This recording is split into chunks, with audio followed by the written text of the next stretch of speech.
Good afternoon. I'm Henry Spratt, and I'd like to talk with you today about a research project that a colleague and I envisioned about 7 or 8 years ago, Dave Levine, and when we were talking about trying to combine our research interests. Dave's in the physical therapy department, I'm a microbiologist, and we thought it would be interesting. We both understand this problem of healthcare-acquired infections, and we thought maybe we could do something to provide some data that wasn't there. So initially what we did is we set up a study that was very fruitful. It worked very well. We were looking at ultrasound transducers and the potential transfer of bacteria by those as a vector for these kinds of infections.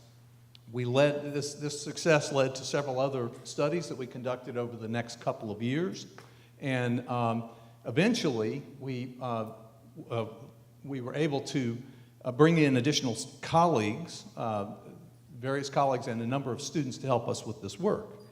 Now, in 2015, we were approached by the Dean of Research and asked if we wouldn't mind starting an interdisciplinary research group, which we already were doing. So we did, and we came up with our mission statement here. Basically, this statement is to look at the environments of clinics and try to determine what kinds of microbes, bacteria, are there that could potentially be transferred to patients, and then to come up with recommendations for some means of remediating the problem.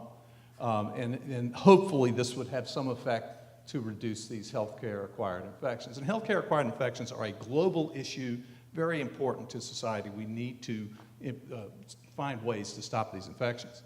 So right after we formed, we established a partnership with a variety of physicians at Erlanger Hospital, all associated with either the neonatal intensive care unit or the pediatric intensive care unit, a couple of other UTC faculty, Dr.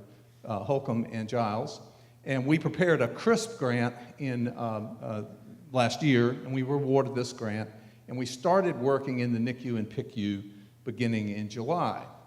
Now, we found some very interesting things, and basically the contamination in these units is comparable, and it's pretty pervasive. The most important thing we found, though, that in this particular panel here, we did a study of cleaning, the terminal cleaning of these facilities. Before and after we sampled, there was no significant difference between contamination before and after. Now, while we've been doing this work, we have been advertising to other groups to try to work with them, and the local group, a plastic surgery group of Dr. Brzezinski and Dr. Epps got in touch with us, and they asked us if we wouldn't mind helping them verify that a new surgical irrigation solution that they had developed for breast augmentation surgeries to determine if it was going to be an effective solution. And in fact, it is highly effective.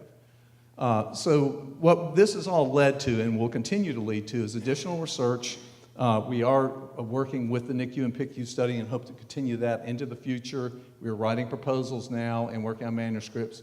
We are working with the plastic surgery group to develop a proposal for that work as well. And we have other ideas. We've been contacted by a company that makes a machine that irradiates the soles of shoes to potentially reduce bacterial contamination or transfer of bacteria around the sites. So overall, we continue our mission. We partner with UTC students. We've had 14 students have meaningful research experiences, local physicians, scientists, and we're applying our mission.